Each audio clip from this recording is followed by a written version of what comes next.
Hey, what's up everybody? Video 44 coming at you with another video. Alright, so this is me making a video because I got laundry in the dryer I just put in, and I'm like, I could afford to go down to Target and get some oatmeal, but then I realized I got enough for tomorrow.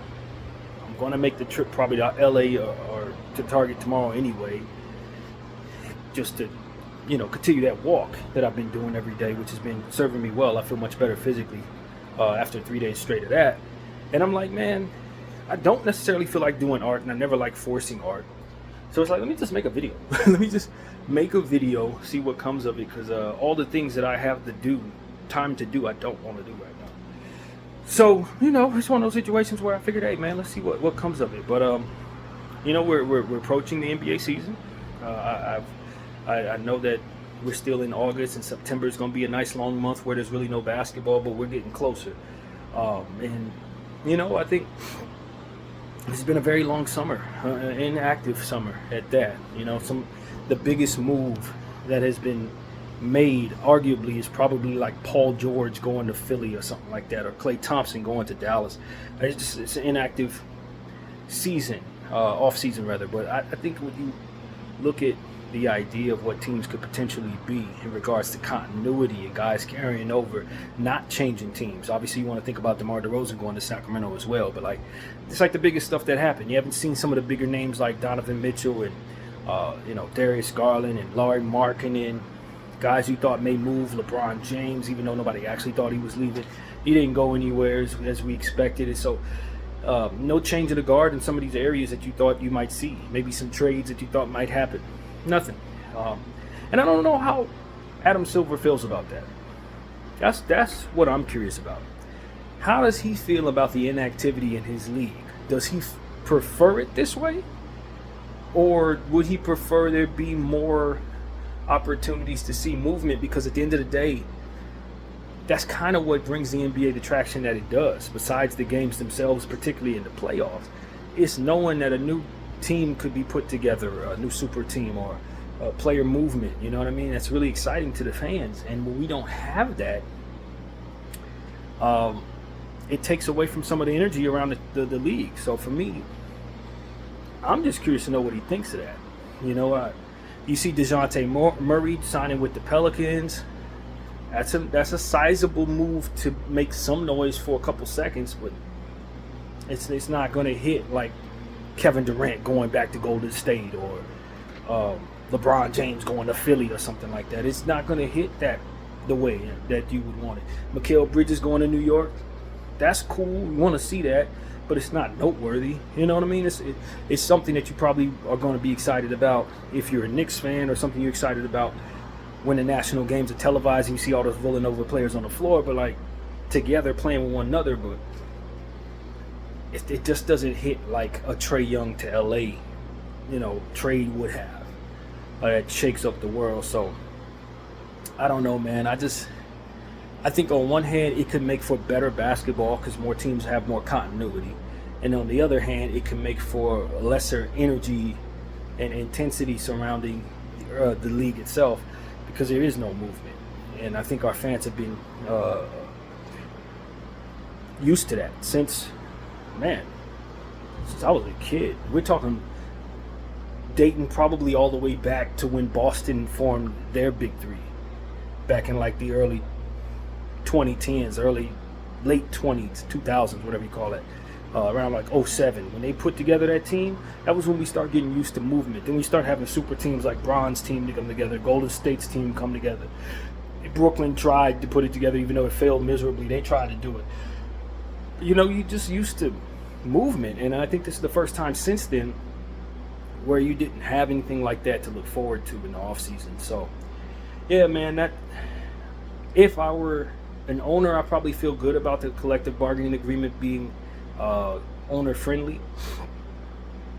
But if I'm the commissioner, I don't know if this is going to bring about the excitement that our fans, the quality excitement that our fans are used to. So that's really what it is, man. A very inactive offseason that I think left a lot to be desired. But at the same time, as a Laker fan specifically, I'm on the other end of the spectrum, as to say I'm glad we didn't make any unnecessary moves or any moves that people thought were necessary that I felt were unnecessary, that took some of the few assets that we have left and threw it into a situation that ultimately brought us back a player or two that really would ultimately have maybe moved the needle, but only in the short term, and mortgage our future away and stuff like that. I didn't want to see us be the team that did that. I don't think we could afford it. So from that point of view, I think it was more so catered to what I would prefer, and I think I'm on the other end of that in regards to Laker fans. Most Laker fans, especially a lot of the talking heads, they felt like the Lakers should have been making all types of moves, mortgaging 2 and 3 picks to get, complete this team, and I'm very glad we didn't. And I think we'll be happy we didn't when we look forward and see opportunities at what may be possible with those same picks that we could kind of move around and make something happen for ourselves that will be attractive to us. So that's my thing. I don't doubt that what it is that I described in regards to the overall league is not something that Laker fans felt deeply this offseason. They were coerced into it by a lot of the talking heads. So that from that standpoint, it's okay. But at the end of the day, I think we'll be getting a good season out of this, because you won't have so many guys coming into the season with new teams and learning one another. You're going to see some carryover from chemistry of last season. I think teams like the Bucks could potentially be better. The Rockets should be improved. Teams that didn't really make too many moves at all. You think that some of these players that were younger and who had a lot to learn about being a pro and all that, they should be settled into that now from the previous 2 generations of draftees. Teams like the Lakers should be a little better based on the continuity of growth amongst the young players. Rockets, as I've already mentioned. Orlando is a playoff team now. You can expect it only to get better from here. Teams like Cleveland, who've been together now, guys like Darius Garland and Donovan Mitchell had to try to figure out how to play with one another this year. They should have much more strength and continuity to start the season. So these type of things are really important, man. On one end, you want to see more player movement. On the other end, you are going to benefit from seeing your teams be better, from less newness, I guess you can say. So I think that can be a positive thing for a lot of basketball teams. And speaking of the Bucks, that's a team that's kind of been on my mind today, only because I don't think people expect a whole lot from them, and I think they can catch some people off guard if they put it all together. Doc Rivers, I'm not a big fan of the coach. I don't think that he relies enough upon the young players to really get as much out of them as I think the team would need in order to be successful as they want to be. But there is a strong continuity there amongst their core, and they brought in some role players that I think can contribute a lot. And I also think that their draft ultimately panned out to be pretty well. Tyler Smith, they got in the second round, probably should have gotten the first round. A.J. Johnson, I believe is his name, they got in the first round, probably should have gotten the second round where they took Tyler, so it ultimately balances itself out. And I think that that is a really talented pair of players to have, however you got them. Those are good players to bring into your situation. You got Dame coming back without having some of the issues that he had last year off the court that would otherwise take his mind away from basketball. He should be a lot more focused this year. I've seen pictures of him. He looks like he's in fantastic shape, better shape than he was in last year. Giannis is Giannis. I don't even need to see nothing from Giannis. I already know he's going to be one of the best players in basketball, probably the most underrated superstar in the league today, given the fact that people don't consider him the best player in the league right now. Which, I mean, it might be due based on some guys who've stepped up, but to say that he's very far off from that is understating what he still brings to the table today. I still think Giannis could potentially be your MVP this upcoming season. He will be amongst them if he stays healthy. And I think his team is a lot better this year because of the additions of guys like Taurean Prince. What's the other gentleman that came from the Toronto Raptors? Gary Trent Jr. I believe they signed another player as well. I think it was DeLon Wright, I believe, went there. So they got some nice role players to add to their situation. Should cover up some holes that ultimately their defense left open at the shooting guard spot, which I think is an important thing. Their shooting got significantly better, which I also think is an important thing. So it's not that they brought these big, huge names that are going to come in and change life for them, but they brought in specific elements that closed up holes that ultimately they needed to fill for their team to look better. So I think they might have added 8 or 9 wins to their season, and they could be the best team in the Eastern Conference this upcoming year. If Dame and Giannis have worked some of the issues out chemistry-wise that I think otherwise would be worked out, and if Dame's conditioning is where I think it is right now, he's going to come and be a dangerous, more comfortable superstar with the Bucks this year than he was last year when everything was new. So I expect a bounce back year from the Bucks. I'm not going to say they're better than Boston. I might have to retract that to a degree, but I do think they're going to win a lot of games in the regular season. In the playoffs, they'll probably still get knocked off because Doc Rivers, I have no faith in the playoffs. But in the regular season, I do expect for them to be a 51, 52 win team. I do. Because sometimes it's not about getting all of the most talented pieces. It's about bringing in the right fit. And I think they've brought in the right fits. And I really like Tyler Smith in this situation. I thought he was a player that they could really use to try to booster their power forward position, center position. I understand that Brook Lopez is getting older. I don't know what to expect from him. I expect that he might be looking to dip now. He's probably like 37, 38 years old. I expect his production to dip some. And I think a guy like Tyler Smith will accompany their other forwards and really come in and be an impact rookie for them if Doc Rivers plays him, because we know how he is with rookies. But if he plays this kid, I think he's going to be very deadly for that Bucks offense. Yet another three-point shooter that should be able to stretch the floor very well. So that's what I see there with the Bucks. A much improved three-point shooting team, much improved just from the personnel that they've brought in, and a moderately improved defensive team as well. If Gary Trent can come in and play some defense, if Taurean Prince plays the defense he played with the Lakers, I think they're going to be improved defensively. So yeah, that's a team that I think nobody's paying attention to, that I think could be good this year. I really do. As long as Giannis and Dame are healthy. So that's one team that I've thought about. I want to say that I think, and I've mentioned this before, some of the teams in the Western Conference that we're used to being very, very good are probably going to maybe take a step back or two. And some of the teams that we're used to being bottom feeders, middle of the road teams are probably going to take a step forward. New Orleans, Memphis, the Rockets are the three teams that I think will probably be taking steps forward. Sacramento as well. I think they'll probably take some steps forward. Sacramento, based on bringing in DeMar DeRozan, another underrated player in this league, who, if he's able to find a way to mesh his game with Sabonis and Fox's game, will be able to be a strong starting core for that unit there in Sacramento. I don't know that they can play with one another. I think there's a world where that crashes and burns based on those players kind of trying to attack from the same spaces. Sabonis doesn't really particularly shoot the three. Fox can shoot the three, but he does like to attack from mid-range. DeMar DeRozan attacks from Kobe spaces, basically mid-range, stuff like that, fadeaways. I just think you could have a little bit of a struggle there trying to get from them the most out of them. But if they put it all together, they're one of the more talented teams out there.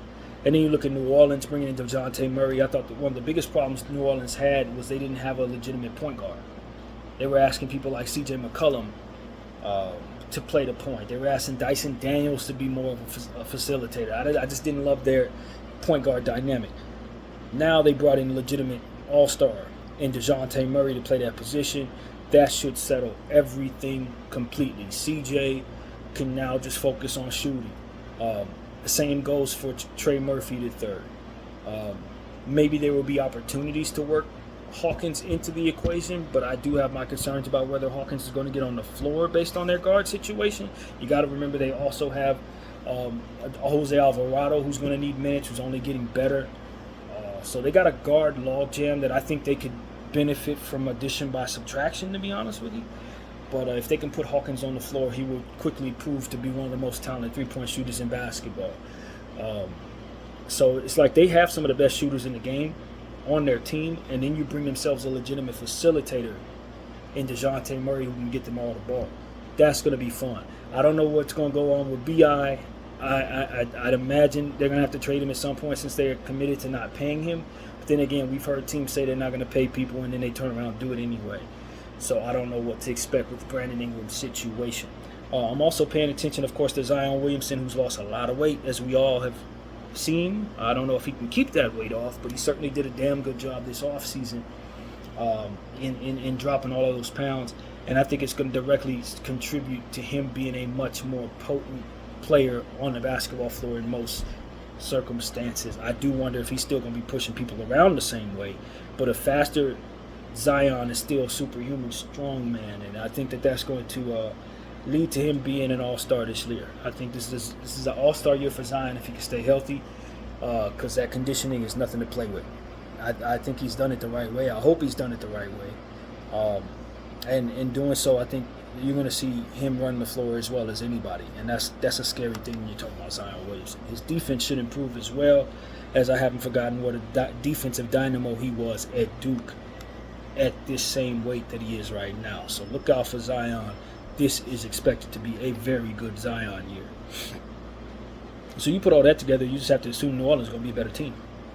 They're going to take some steps forward. So I like that for them. And the other teams I mentioned, the Houston Rockets. I think the Houston Rockets the collection of young players are continuing to grow together. And then you add Reed Sheppard, one of the best rookies in this draft, if not the best rookie in this draft. And I've said this once before, early on in my outlook for the draft, when I was doing my homework early on before I got to know who everybody was. I'm not certain Reed Sheppard isn't the best player in the draft. I'm not certain he's not. When you talk about a 6'2" guy, that size doesn't work in his favor. But then you understand that he has a 43-inch vertical, so he's jumping off the floor like a madman. He's gifted on the defensive side of the ball, which is rare for people his size. And he's gifted on the offensive side of the ball, known for never missing shots. Basically one of the most efficient players in college last year from everywhere he shot. 3, free throw, mid-range. He really doesn't miss very much. When you talk about the essence of what a basketball player is, you want them to have all the elements that he has. He's a coach's son. He facilitates the ball well enough to play the point. He's a natural 2, but not like a CJ guy who you wonder if he's going to actually facilitate it fast to point, play the point. He's going to facilitate very well. I don't see holes in this guy's game. The holes in his game is his height. And when I consider what small guys have done in the past, it's not like he's 5'4" or 5'5". He's not Earl Boykins out here or Muggsy Bogues. He's taller than me. So as far as I could tell, Reed Sheppard has all the elements. He's probably, as far as I can tell, probably the most complete player in this draft. In the sense that he plays both sides of the ball and can be a connective piece as well as a reliable scorer. I don't know he's not the best player in the draft, y'all. There may be guys with better elements, longer arms, taller, maybe known to score more, maybe more potent defensively, but how much more balanced are they than he? They're not. And so for me, I'm expecting Reed Sheppard to come in and over the next several years turn himself basically into one of the best players in basketball, to be completely honest with you. And I know that sounds absolutely insane to a lot of people, but I just that's what my instincts are telling me. If he doesn't have any injury issues, his athleticism with that 43-inch vertical at that height should make it so that he plays bigger than others. And even though he's smaller, he's gifted on the defensive end. So it's like, and you tell me he doesn't miss shots? So he's like Drew Holiday, but more efficient sooner, basically. So it's like, yo, I'm putting him on most of my fantasy teams, if not all of them. And the Houston Rockets already had plenty of talent all over their roster to begin with. You add this talent to their situation, and you got one of the best coaches in basketball in Ime Udoka, I don't know why the Rockets wouldn't be one of the best teams in the Western Conference this year. I don't know why they wouldn't. They got all the talent. They got all of it. And it's all been with one another. It's not like guys are just coming into the situation for the first time. The only additions they have to their team is AJ Griffin from Atlanta, who wasn't playing at all, and Reed Shepard. Everybody else, people's carried over. And you're not talking about just regular players. You're talking about guys that have been drafted to be better than the roles that they're going to be asked to play. Alperen Sengun, Jabari Smith, Cam Whitmore, Green, Jalen Green, rather. It just goes on and on. And so when you look at the type of talent that the Houston Rockets are putting together, and you look at their coach, and then you look at the talent they brought in the draft, who's a connective piece that doesn't miss, and then you look at Fred VanVleet, who's an NBA champion, who now has adequate backups, so if for some reason he needs to take some games off or stay fresh, he should be fresh. This should be a team that makes the playoffs and is a dangerous team come playoff time.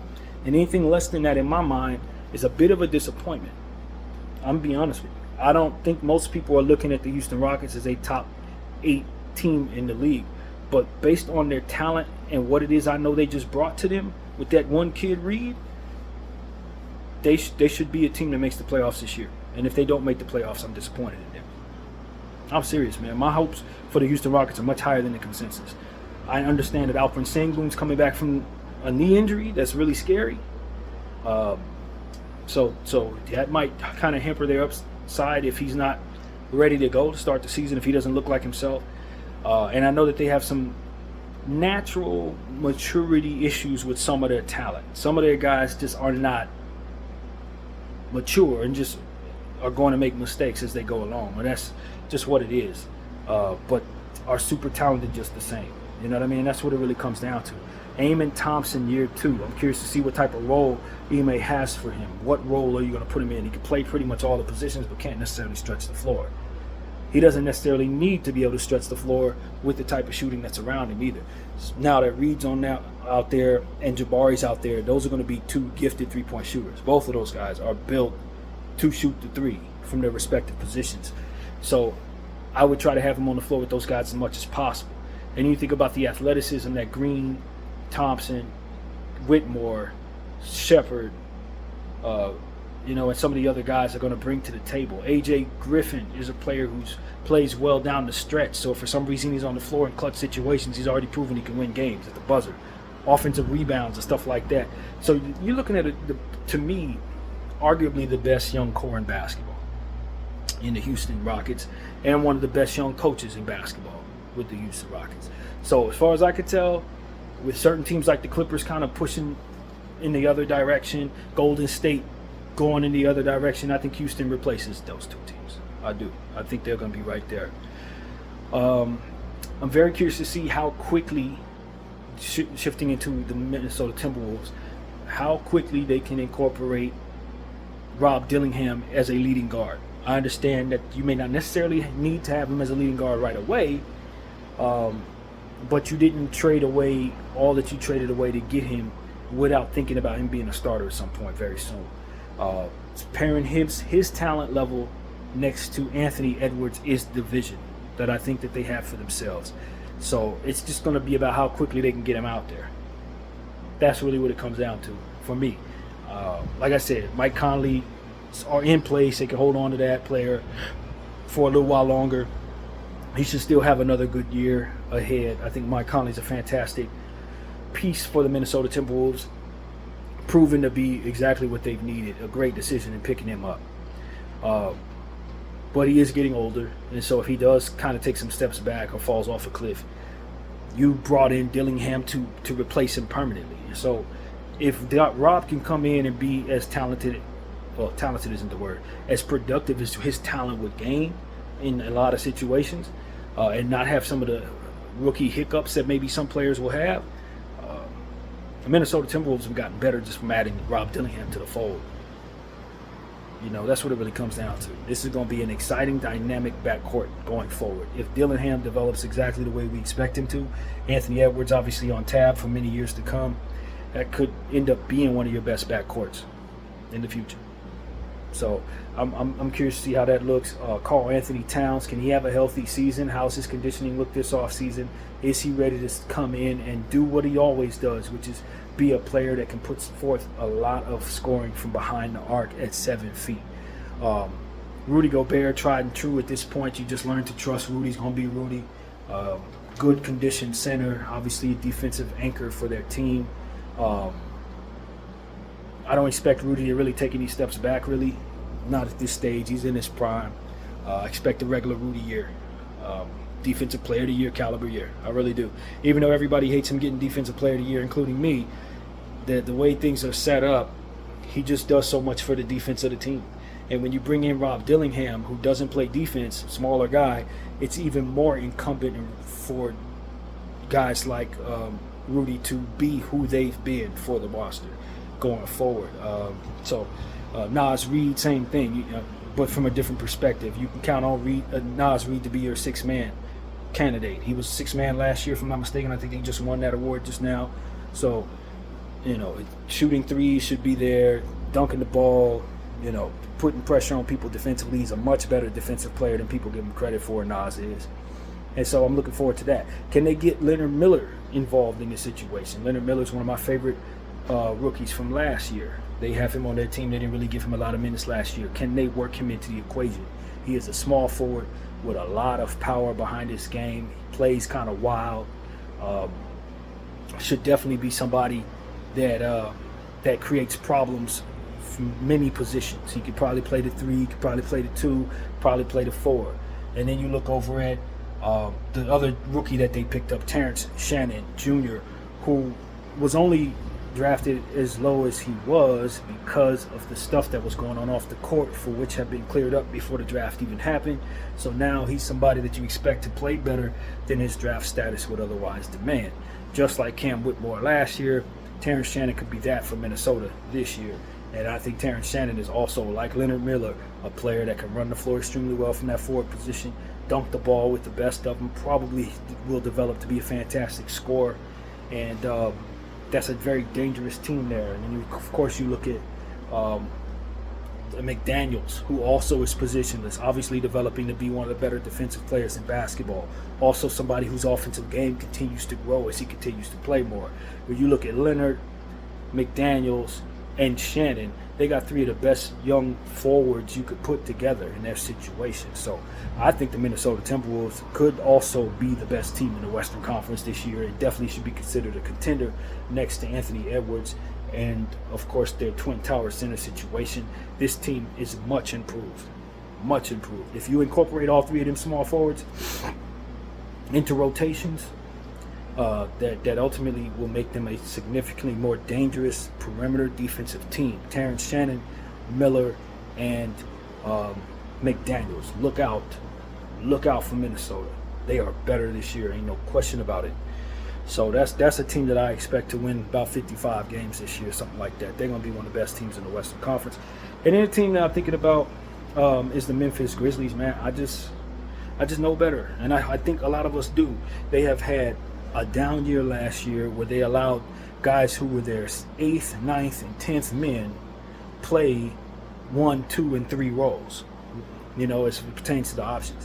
What does that mean? That means that they're going to come in and be one of the best benches in basketball. That's what that means. That means they're getting getting everybody back. Everybody who was out last year for a significant amount of time while they were trying to tank, for which they weren't able to necessarily do. They didn't get from the tank what they thought. But some of that had to do with injuries, not necessarily them making an organizational decision.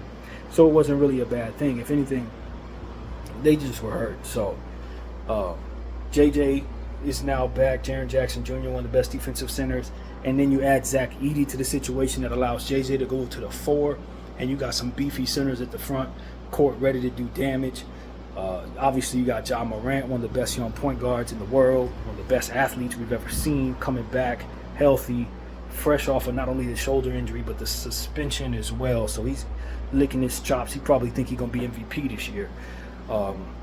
You look at a guy like Gigi Jackson, who was a rookie that really stood out last year, the youngest rookie in the draft last year, who really showed that he can go crazy scoring the ball.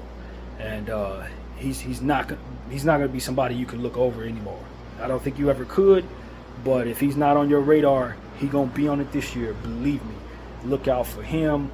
You know what I'm saying? Vince Williams. I've been calling him Vance Williams for a long time, but it's Vince Williams, a young player that they picked up, put on an amazing contract, and has been running the shooting guard position for them. Also can be kind of positionless as well.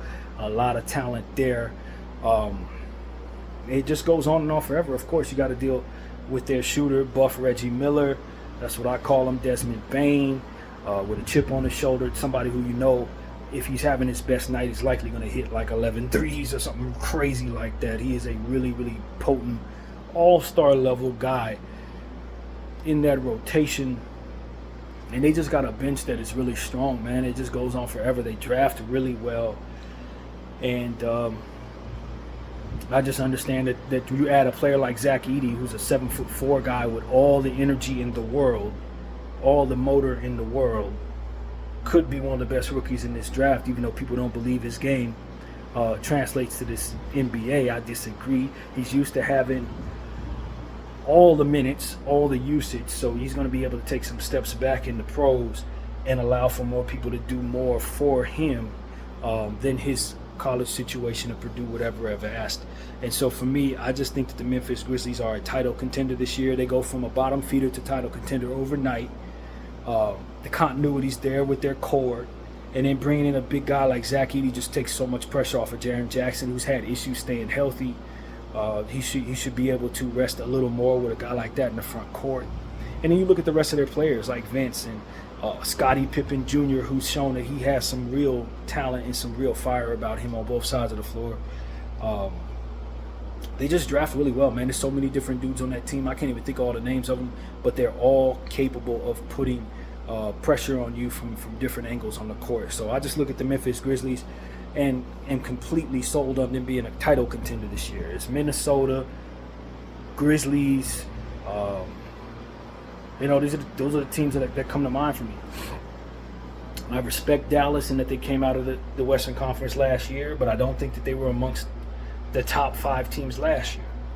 I didn't. So I'm not going into this season saying that I expect for them to make the finals again. Not in this environment. No. No. I didn't think they would last year. I underplayed them, so I could be wrong. But with Memphis coming along and Minnesota getting better, like I said, Houston getting better, New Orleans getting better, I just don't have any real belief that Dallas is going to be able to trot back what they had last year, minus Derrick Jones Jr., who signed with the Clippers, and think they're going to have the type of success that they need to duplicate the season they had. I just don't think that's realistic. I'm not going to sell them all the way down the river, but they're amongst the teams that are going to be trying to make the playoffs, just like 11 or 12 other Western Conference teams. I don't have them hovering at the top like I do Memphis and Minnesota this year. So, I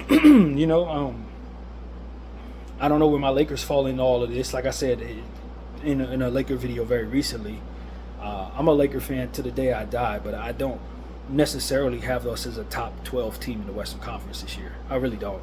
I think we're actually in the bottom half of the West.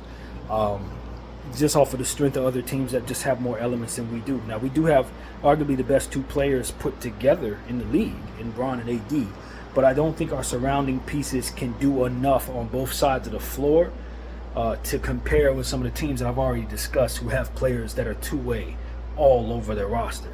I just don't think we have players who can play on the offensive side. We have players who can play on the defensive side. And if J.J. Redick, our rookie coach, can find a way to get the most out of all of those guys, maybe we can fight our way into the playoffs. But to be honest with you, until we improve our roster as it pertains to that dynamic, we can't compare to teams like Memphis, who don't have that problem, Minnesota, who doesn't have that problem, New Orleans, who doesn't have that problem. Some of these teams, they just don't have one-way players. They got guys that are known for being able to hold their weight on both sides, and we really don't. We don't. So that's my problem with the Lakers. I'm a huge Laker fan. I would love to be wrong. I like my team. I'm invested in our young guys. But we got far too many holes in our situation to be so gung-ho as to say, because I'm a Laker fan, I automatically think we're a contender. I don't believe that. Now, if we happen to overachieve, or if we happen to have better health than everybody else and rise to the top, obviously I'll be ecstatic. Can't wait to see us win our next championship. But as long as what we have going on is what it is I see there, we can't compete with some of these better teams that I've already mentioned. We're just not going to be able to compete with them like that. We'll fight hard, but eventually we'll probably fall. So that's the reality of it, man. I feel the same way about the Golden State Warriors, man. I just don't think you've done enough to really make Steph Curry want to stay there. Some of the moves that they made have been okay, you know, Buddy Hield, picking up Shake Milton, you know, who else did they get? Kyle Anderson. With him moving out of Minnesota, by the way, that opens up more opportunities for those trios of small forwards that I already mentioned in Minnesota, which I think is an addition by subtraction. I like Kyle Anderson for Minnesota. He was cool, but you're bringing in much more dynamic small forward play if you allow Miller an opportunity to play and incorporate Shannon into those situations. I'll take his minutes over Kyle Anderson's minutes, those two guys over Kyle Anderson any day. So I just think that the Golden State Warriors, you bring in Kyle Anderson, he's probably a nice addition for them, but nothing that's going to change the world, man. I just think they're taking some significant steps back. Obviously, you like Trayce Jackson-Davis. I think he's going to have a sneaky, fantastic year. I wouldn't be surprised if he rises to the top and ends up an all-star someday. Trayce just comes from good stock with his dad being Dale Davis from the Pacers back in the day. I watched a lot of his dad back in the day, man, and he plays just like him, man. Strong power forward. I think he's one of the standouts on this roster. Obviously, they want to incorporate Kuminga into the situation as taking steps forward. People think that Kuminga's the leading power forward there. I think Kuminga's more likely to be able to, like a guy like G.G. Jackson, play some 3, maybe play some 5, so he's a little more positionless than I look at a Trayce Jackson-Davis. But and this is going to sound strange to some people, if I had to choose between the two of them, I'm taking Trayce Jackson-Davis over Kuminga. I'm probably a Kuminga hater. If you listen to most of my videos, I always got something negative to say about Jonathan Kuminga. It's not that I don't like Kuminga, it's just that I don't like Kuminga for the Golden State Warriors. And I definitely don't like him at the price that he's asking to be paid. So that's my thing with Kuminga. If he wanted to sign an $80 million contract for 4 years, I would be happy with that. But that he wants $220, coupled with some of the issues that I see there, I just hate him for the Warriors. Especially if it's in the way of me making a move like getting Markin in, or if it means that Trayce Jackson-Davis's minutes have to go down. I don't like any of that, to be honest with you. I think he changes the entire dynamic of the Golden State Warriors if they want to focus on him. He's more of a power player with the ball in his hands that can really make a lot of things happen. I think he actually has fantastic handles for a guy of his caliber. One of the power forwards that can really dribble the ball with the best of them. So I like him driving at the rim. He's really fast. Can drive and finish with the best of them. So there are things about his game that I love a lot. If he was in there with Houston, I would love to see Kuminga in Houston playing with all those damn athletes. You know what I'm saying? But for Golden State, I just feel like he's a different flavor than what it is they need, and that they're so gung-ho about keeping him. It doesn't fit what they ultimately have been. So if they were to change their DNA, I think they can center things around Kuminga and then become more of a power, athletic, speed team. But as long as they want to shoot threes and stuff like that, I don't see why the hell Kuminga is such an important piece for the Golden State Warriors. I don't see it. I don't get it, man. So that's my thing with Kuminga. I just want him to get the hell out of Golden State, find himself in a situation that's a bit more fitting for what it is I think he is. Or I want Golden State to shift away from this three-point shooting era so that they can turn themselves into being what Kuminga is supposed to be. And if they give him $226 million, they had damn well better do that. So that's my thing, man. I think their gung-ho obsession over this player is just misguided as hell, and I'm standing on that. So yeah, man, I don't really like Golden State this year, man. I'm not going to lie to you guys. I didn't like him last year. I don't like him this year. Steph Curry is still Steph Curry, and I'd love to see him in a winning situation once again. I think he can win a championship in a winning situation, just like he's always proven. But he's going to have to do outer-worldly things for this team to even make the playoffs. And I just don't think any of that is necessary. I don't think any of that's necessary for him. And not only that, but like I said, the young core that they have, though I like those pieces, not necessarily together, not necessarily relying upon one another. So, yeah, man, Golden State's going off a cliff. If my inclination is what we're about to see, they're not going to be very good this year. Maybe 35 wins? Seriously.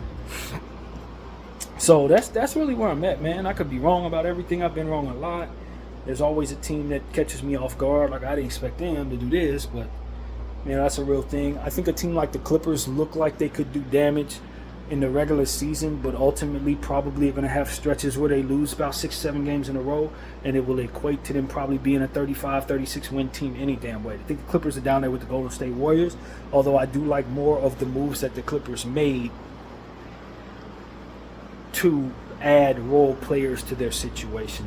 If I'm comparing the two teams, I think they're in the same tier, but I like more so what the Clippers did in bringing Mo Bamba, Derrick Jones Jr., grabbing Porter, the disgraced Porter. I still think he was a fantastic young player. He's not old now, so his trajectory is still all-star in my eyes. I haven't forgotten the things that he did in the G League and the things that he did with the Houston Rockets before he got himself involved in that domestic violence situation. So I have no reason to believe that Kevin Porter Jr. is not going to be a star someday. That still ain't seen enough to think he wouldn't be. But ultimately, James Harden, Kawhi Leonard, and his sometime knees, which I don't actually believe is really what people say it is. I honestly think Kawhi Leonard's situation is more so here. Always have. But nevertheless, I'm not a believer in the Clippers overall, man. I do like the addition of the players that they brought in, though. I think a guy like Kobe Brown is somebody, if they give him minutes, just like I mentioned in regards to Leonard Miller, if the Clippers can now incorporate Kobe Brown, who they drafted last year, into their situation, I like the Clippers a lot more because I'm a big Kobe Brown guy. So that's a thing. They got the new building opening up. We'll see how well they take to having their own building. But ultimately, they're just depleted of Paul George. You remove Paul George from that team, it's not the same team. It's just not. And it's going to reflect real bad when Kawhi goes down with whatever injury is inevitably coming. So, I think Steve Ballmer got it wrong, man. You don't put one foot in and one foot out in the Western Conference. You got to commit to a timeline, bro. It's just like the Golden State Warriors. You want to have your cake and eat it too. You want to hold on to the Terrence Manns and all these young guys, bring in role players that are not good enough to take you over to the top, and then you're asking guys who are over the top to take you to the promised land with those guys. It's not, you're not going to do well, man. You're not. It may be enough to get people to sit down in your new stadium, but it ain't going to be enough to actually get you to the playoffs. Not at all. James Harden and Kawhi Leonard are not going to get you to the playoffs in 2024, bro. They're not. You played James Harden way too much money. You should let him either walk, or you should have great plans to trade him at this point. He's not going back to being the James Harden from Houston. He may be the James Harden from Brooklyn, but not $90 million or whatever the hell they paid him for like 2 years. He's not worth that, bro. Not at this point. No, not at all. In this situation especially. No. Now, if he were in a super team like Boston, yeah, you want him to be a part like that. A piece like, if he was in like a Drew Holiday role and had a Jason Tatum and a Jaylen Brown next to him and a Porzingis, if he had all that going on, then I wouldn't mind having James Harden. But in this situation where you're relying upon him to be a star again, man, please. Seriously, man, please. Get out of here. And like I said, Kawhi Leonard is as good as he believes himself to be. At any moment, Kawhi Leonard wakes up in the morning and decides his knee's going to fall off, and he ain't going to play for 30 straight games. Somebody got to look him in the eye and say, yo, bro, with all due respect, it's here, man. It's here. Your quads are as big as two heads put together, bro. You were squatting all summer long 2 summers ago, and as soon as you get on a basketball court, all of a sudden you got knee problems. I'm not buying, bro. I believe this is something else. I don't want to speak out of turn, but I believe it's something here, man. I always have. And until he is able to overcome this, I think he's always going to convince himself he got knee problems. I really think that. And I believe there are going to be people who are going to agree with him if he pays them to do so. Okay? Like, I would never, in my right mind, invest in Kawhi Leonard at this point. I would never do that. I would never do that. So that's really where I'm at, man. If Kawhi Leonard's 100% and he believes in himself, he's top 15 player in basketball today. His talent level's undeniable, man. It always was.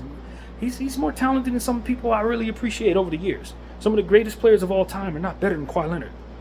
But as long as Kawhi Leonard has this thing where his knees are not capable of standing in his mind, he's going to always find a way to not be on the basketball floor. That's just how I see it. As somebody who struggles with his own mental health in his own weird way, I kind of think I know what I'm looking at there. Just being honest. Kind of got an inside track on that type of thing. So, yeah, man, Kawhi Leonard is going to do the same thing this year that he's done every year, except for the year when he thought he was going to get some money until he got his money and he went back to doing it. Because he's not right when it comes to the idea that his body's going to hold up. No, he's not. He's going to sit, man. He's going to sit. So that's really what it comes down to, man. The Clippers are not going to be very good this year unless these problems are not a problem.